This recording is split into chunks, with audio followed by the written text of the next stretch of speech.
শুনছি। বেনারসে নৌকা ভ্রমণ ও 84টা ঘাট দেখতে বিকেল 4টের মধ্যে চলে আসুন কেদারঘাট বা দশাশ্বমেধ ঘাটে। এটি হলো মণিকর্ণিকা ঘাট, এখানে চিতা কখনো নেবে না। নমঘাট হচ্ছে ওই একদম শেষ প্রান্তে, ওইটা পেরিয়ে গিয়ে। ভালো করে দরদাম করেই তবে নৌকায় উঠুন। 84টা ঘাটই ঘোরাবে, সাথে সন্ধে আরতি দেখাবে, এই কথা ফাইনাল বলে তবেই বোট স্টার্ট করবে।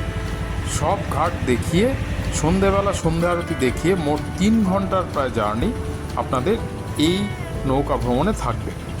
এই ভ্রমণ ওসিঘাট থেকে শুরু হয়ে নমঘাট পর্যন্ত হবে। মোট 84টা ঘাট, সাথে সন্ধে আরতি এবং প্রত্যেকটি ঘাটের বর্ণনা কিন্তু ওরা করবে। হাজার হাজার লোক।